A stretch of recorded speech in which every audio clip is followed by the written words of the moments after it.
Bonjour à toutes et à tous, je suis Mathieu Charrier, ravi de vous accueillir dans 9e art, le podcast de la Cité internationale de la bande dessinée et de l'image d'Angoulême. Dans chaque épisode, une autrice ou un auteur se raconte, revient sur sa pratique, sa carrière, son actualité, sa vision du 9e art et répond à notre questionnaire de Proust version BD.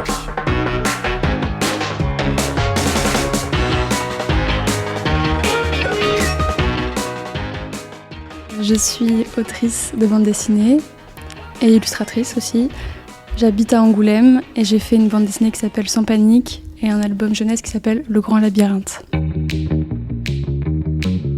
Et bonjour Colline Aigron. Bonjour. Merci d'être avec nous, on est ravis de te recevoir dans ce podcast. En tant qu'autrice angoumoisine, tu le disais, mais aussi et surtout en tant qu'autrice de Sans panique, effectivement, paru aux éditions Delcourt Mirage, album sorti il y a un peu plus d'1 an maintenant, et qui a reçu l'été dernier le prix Philippe Drouillet Galerie Barbier. On aura l'occasion d'en reparler, parce que j'imagine que c'est quelque chose de recevoir un prix des mains de Philippe Drouillet. Et on s'est surtout dit que du coup, c'était l'occasion de te recevoir dans ce podcast. Alors d'abord, il faut essayer de résumer un petit peu cette histoire. J'en dis quelques mots, tu m'arrêtes si je dis une bêtise, mais on y suit Romy, orpheline après le crash d'hélicoptère de sa maman, et qui se retrouve sur l'île de Galgantes. Je ne sais pas si on le prononce comme ça. Moi, je dis Galgante, mais on prononce pas le S. Elle y est accueillie par les parents de Danae, qui sont, j'allais dire, son exact opposé. C'est-à-dire que Romy, elle a un caractère assez explosif, bien trempé, alors que Danae et toute sa famille sont apathiques, c'est-à-dire qu'ils ne ressentent rien ou pas grand-chose, tout comme d'ailleurs les autres habitants de l'île, jusqu'au jour où une météorite menace l'existence de tout ce beau monde et qu'il va bien falloir réagir, ou en tout cas faire quelque chose. D'abord, ma première question, elle est simple et elle est large, mais comment tu as eu cette idée, j'allais dire formidable, cette idée d'histoire aussi originale ?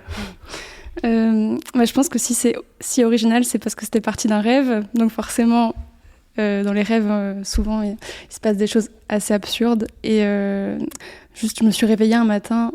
À cette époque-là, j'étais en Erasmus à Genève. Et quand je me suis réveillée, j'étais complètement bouleversée. Je me suis dit que ce rêve, il était vraiment incroyable. Il fallait que j'en fasse d'abord un fanzine. Donc j'en ai fait un petit fanzine de 50 pages que je présentais dans des petits festivals de micro-édition.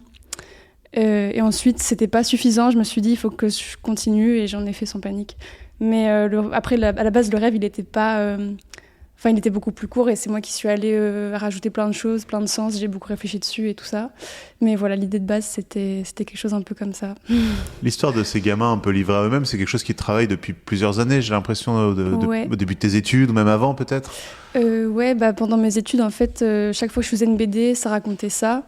Et je m'en étais pas rendu compte jusqu'à ce que j'arrive en 5e année, où j'ai dû un petit peu réfléchir quand même à ma production pour le diplôme. Et là, je me suis rendu compte vraiment que dans chacune de mes histoires, c'était constamment des enfants qui sont livrés à eux-mêmes, qui doivent sauver leurs parents, qui sont trop matures pour leur âge, confrontés à des adultes un peu sots. Et voilà, c'est un peu le leitmotiv un peu dans mes histoires. Ouais. Tu l'expliques ça, ou c'est non. inconscient? Non, c'est, je pense, du coup inconscient, parce que dans celle que je suis en train de faire en ce moment, c'était pas du tout ça le thème. Et finalement, en réfléchissant, je me suis rendu compte que c'était ça le thème. Donc, je sais pas, ça me rattrape toujours, quoi qu'il arrive, quoi. Tu parlais du fanzine, Sans panique, c'est aussi les 3 pages que tu avais présentées au concours Jeunes Talents à Angoulême. C'était déjà aussi cette histoire-là, oui. Concours que tu avais remporté d'ailleurs en 2021. Ouais. C'est qu'à ce moment-là, en fait, j'étais à fond dans l'écriture du scénario. Et j'avais pas encore fait beaucoup de recherches visuelles, et je m'étais dit que c'était un peu un premier pas vers qu'est-ce que ce sera Sans panique. Donc j'avais fait les planches d'un tout petit extrait de Sans panique. Tu revendiques d'avoir beaucoup lu Claude Ponty, enfant ? Ouais. Moi je pense que tous les enfants adorent ce que fait Claude Ponty. Et il arrive à créer un univers vraiment très singulier. Et je trouve que ces histoires il y a un côté effrayant dans ces histoires que j'aime beaucoup.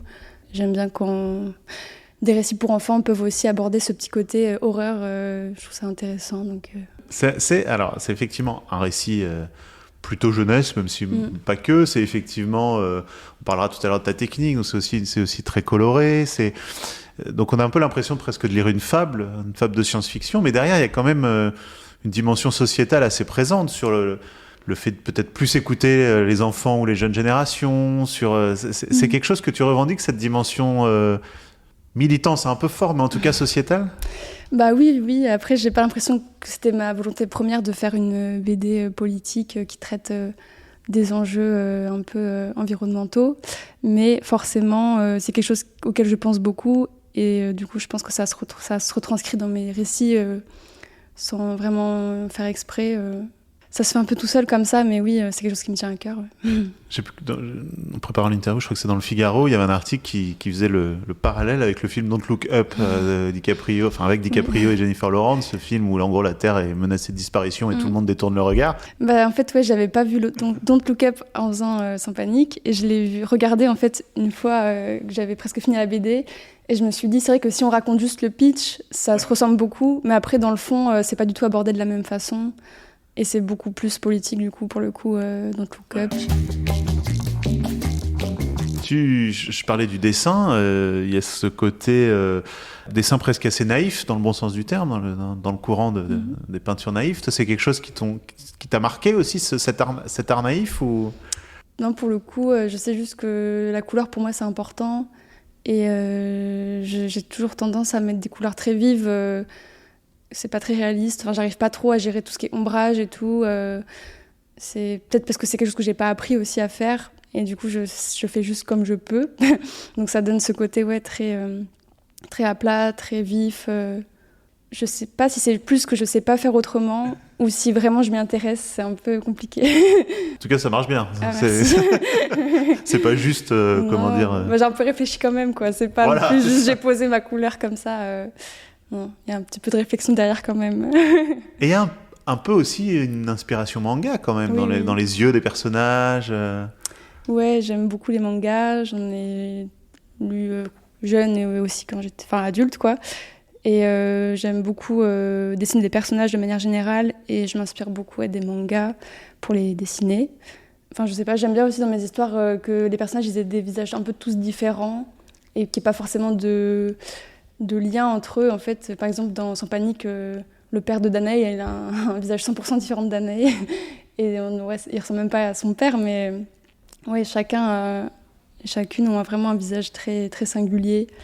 Il n'y a pas trop d'unité de visage dans Sans Panique. Ça, pour le coup, c'est pas quelque chose qu'on retrouve dans les mangas, c'est juste...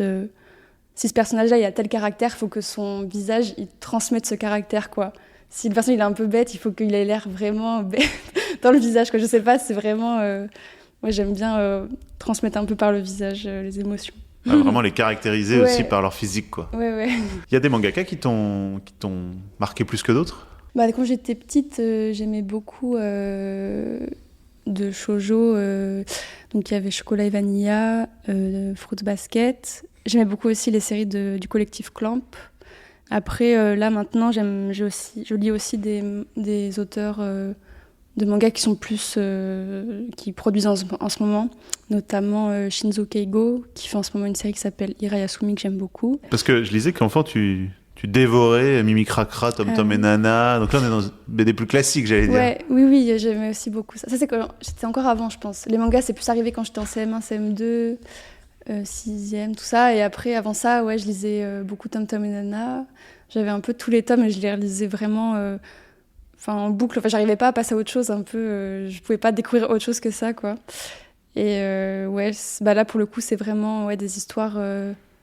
centré vraiment sur les enfants et leurs bêtises et leur quotidien, qui en fait juste évoluent dans un milieu complètement banal, quoi. Ils sont dans un restaurant, leurs parents sont un peu débordés et tout, et pourtant il se passe des choses de fou, quoi, donc j'adore. Il y a aussi quelque chose dont on n'a pas parlé dans le livre, mais qui est important, c'est la représentation de la nature, des paysages.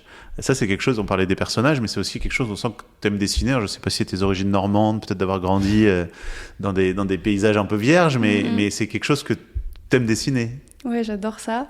Et oui, je pense que ça vient aussi pas mal du fait que j'ai vécu à la campagne et que j'ai passé littéralement toute mon enfance à vadrouiller dans des champs, les pieds dans la boue, vraiment c'était vraiment ça, premier degré. Et du coup, j'aime beaucoup la nature et la représenter. Et dans Sans Panique, elle n'est pas représentée de manière très réaliste.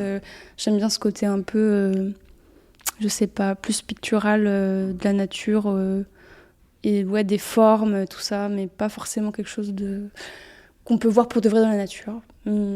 C'est quelque chose que j'adore. Dans Sans Panique, j'ai essayé de mettre beaucoup de pages de respiration où juste on contemple un paysage et ça me permet de faire des ellipses un peu entre deux scènes de la BD. Je disais en introduction, tu as reçu donc l'été dernier le prix Philippe Drouillet. Il y a cette photo sur ton compte Instagram à côté de Philippe Drouillet. Qu'est-ce que ça a représenté pour toi? Est-ce que ça fait ce Philippe Drouillet, bon voilà, c'est l'univers SF, etc. C'est quelqu'un qui a marqué l'histoire de la BD. Est-ce que toi, pour toi aussi, et qu'est-ce que ça représentait ce prix et de recevoir quelque chose de la main de Philippe Drouillet? Alors, c'est marrant parce que du coup, moi, j'ai pas été très baignée par la SF. Et d'ailleurs, il y a des personnes qui trouvent que ma BD est SF et moi, à la base, j'y avais pas forcément pensé. Et donc, quand j'ai reçu ce prix, déjà, je m'y attendais pas du tout parce qu'on était beaucoup à être dans la sélection et il y avait des très belles choses. Et ça m'a fait vraiment plaisir. Et de le rencontrer aussi, il était... dans ce qu'il a dit, dans ses mots, j'avais l'impression que sincèrement, ma BD l'avait touché. Donc, forcément, c'est un honneur, quoi. Et on a aussi un peu parlé du rapport... que les autoristes ont avec leurs parents, qui soutiennent oui ou non leurs enfants. Et du coup, lui, pour le coup, ça n'a pas du tout été le cas. Donc, il avait l'air heureux pour moi, que ça se passe plutôt bien. Donc voilà, c'était un peu des échanges comme ça. C'est marrant que tu parles de SF, puisque certaines des planches de Sans Panique seront présentées dans l'exposition dédiée à la nouvelle science-fiction à partir de fin janvier au musée de la bande dessinée. Le prix Philippe Drouillet, et Philippe Drouillet est connu beaucoup pour son œuvre SF. Ça, c'est un sillon quand même si tu ne l'avais pas identifié comme ça, que tu as envie de creuser, ce sillon science-fiction au sens large, mais ou pas forcément dans tes prochains livres. Là, la prochaine, elle est pas forcément SF. Hein. Ça va plus te tourner vers l'horreur, mais c'est pas toute la BD qui sera horreur. Et non, c'est plus, ça parle encore un peu de relations familiales, enfin surtout de relations familiales. Il y a un thème central qui est la collection de jouets, voilà. Donc je pars un peu sur autre chose, mais avec quand même des choses qui reviennent constamment. Par exemple, oui, donc les enfants qui doivent sauver leurs parents. Ça, ce sera encore là finalement. Ça sera toujours là. Toujours là. Tu as été formé, je ne l'ai pas dit, mais allez-y d'Angoulême. Est-ce que c'est là que tu as forgé ce style justement dont on parlait, très coloré, presque figuratif parfois, ces couleurs de la nature qui ne correspondent pas nécessairement à la couleur dans la vraie vie? Ouais, je pense que déjà, allez-y, je faisais ça. J'ai un peu le souvenir de faire des BD où le ciel il est rouge. Et après, à cette époque-là, je faisais pas de peinture. J'ai vraiment commencé la peinture à la fin de l'ESI pour faire mon dossier éditorial. Mais ouais, comment ça se passait? À l'ESI, j'avais un collectif avec lequel on faisait de la micro-édition. Et pour chaque numéro, on avait un thème. Et la seule contrainte, c'est qu'il fallait que ce soit en couleur. Donc je pense que ça m'a pas mal aussi conditionnée à expérimenter là-dedans. Le seul numéro qu'on a fait en noir et blanc, justement, c'était pour un thème qui était sur les histoires d'horreur. Mais sinon, à part ça, oui, j'ai fait vraiment que de la couleur parce que j'avais cette contrainte, en fait, qu'on se donnait. Et moi, ça m'allait très bien parce que j'ai toujours adoré ça, mais je sais pas d'où ça vient, forcément.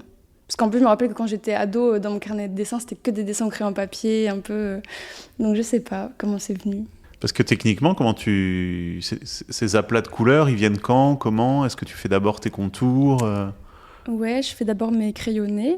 Ensuite, je peins les crayonnés et ça les recouvre pas mal, comme c'est une peinture qui est très opaque. Donc après, j'ai un peu oublié c'était quoi les traits et je dois plus ou moins improviser dessus.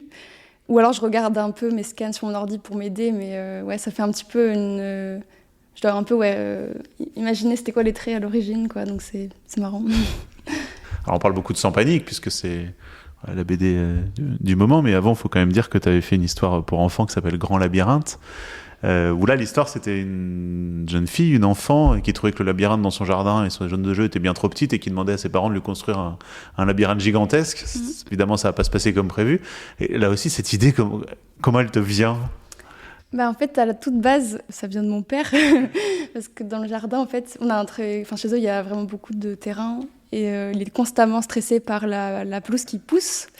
Et il parle beaucoup du fait de tondre la pelouse. Et dans 2 jours, on ne pourra pas parce qu'il va pleuvoir et tout. Et c'est vraiment quelque chose qui revient souvent à la maison.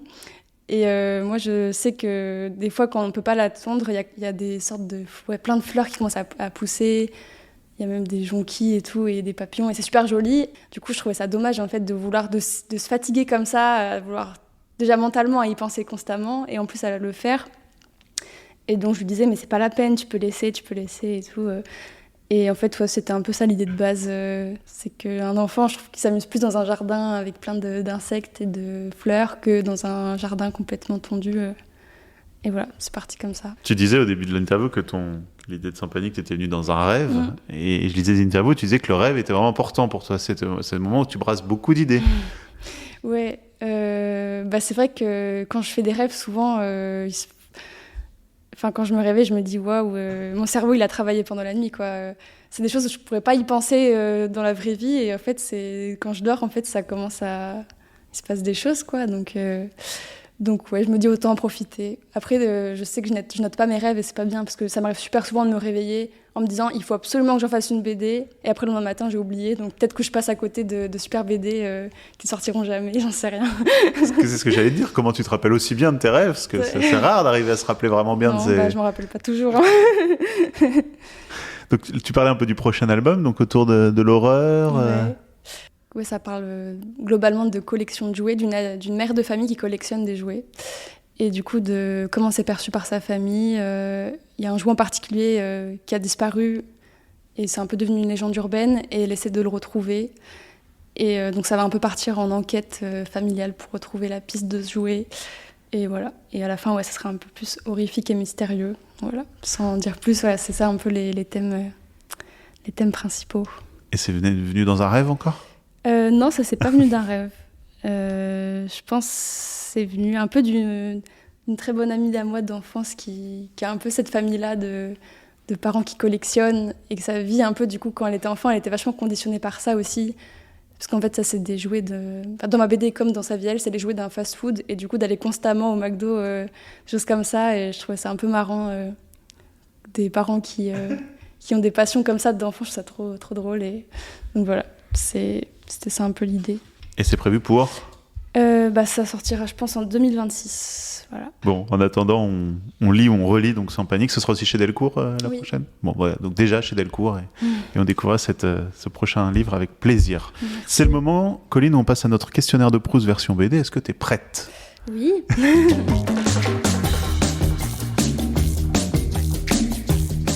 La première BD que tu as lue ? Je veux dire... je crois que c'était Petit Ours Brun. Ouais. J'allais dire Mimi Cracra, mais non, je pense que c'est Petit Ours Brun. Je me rappelle que j'apprenais à lire et à la maison, je m'entraînais à lire avec cette BD-là. Quelle est selon toi la meilleure BD de tous les temps ? Je vais dire Toonzy. Enfin, je trouve qu'il a vraiment créé un univers hyper particulier, hyper original. Toute cette chose un peu de mascotte, de trucs un peu cartoonesques, moi c'est quelque chose qui me plaît beaucoup. Quelle est selon toi la plus belle couverture de bande dessinée ? Là, je viens d'acheter une BD à la librairie qui est trop belle. Mais j'ai même plus son nom en tête. Attends. C'est celle-là. C'est Hubert et Alexis. Je trouve qu'elle est trop belle. Parce qu'il y a plusieurs textures de papier. Et il y a très peu de couleurs. Et c'est marrant parce qu'il y a des tons violet et orange. Un peu comme dans Sans Panique, finalement. Donc, celle-là, elle est vraiment très belle, je trouve. Tu dessines dans le calme ou en musique ? J'écoute des choses, que ce soit de la musique ou des podcasts. Ou alors... J'écoute rien, mais comme je suis en atelier, il y a mes amis et on parle. Couleur ou noir et blanc ? La couleur. Noir et blanc, c'est un truc qui te... En fait, j'y pense, parce qu'en ce moment, dans mes dédicaces, il y a beaucoup de lignes. Et je trouve ça cool aussi. Du coup, je me dis peut-être dans le futur, mais pas pour la prochaine en tout cas.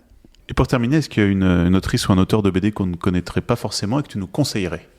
Je pense que vous connaissez en fait, mais moi j'aime beaucoup l'autrice... Bimo, c'est son pseudo, mais son prénom c'est Bérénice, qui a fait 2 BD qui s'appellent Quitter la baie et Métadogose. Voilà, j'aime beaucoup. Graphiquement, c'est vraiment un coup de cœur, bien sûr. Mais aussi, elle est en train de créer un peu tout un univers avec des personnages qui se retrouvent d'une BD à l'autre, alors que c'est plutôt des one-shots. Et dans chaque BD, il y a vraiment un environnement particulier. Par exemple, dans le tome 1, c'est la baie. Dans le tome d'après, c'est vraiment une très grande ville avec un endroit un peu particulier dedans, qui s'appelle l'Interstice. Mais ouais, du coup, je trouve ça... c'est un peu comme quand on fait un rêve aussi, je trouve. C'est peut-être pour ça que ça me plaît. Voilà. Eh bien, merci, Colline Aigron. Merci beaucoup d'avoir joué le jeu. Et donc, je le redis, allez découvrir, si ce n'est déjà fait, cette BD Sans Panique aux éditions Delcourt Mirage. C'est le choix de Philippe Drouillet en plus, donc il faut évidemment la lire et la relire. Merci à toi d'avoir joué le jeu. Merci à toi.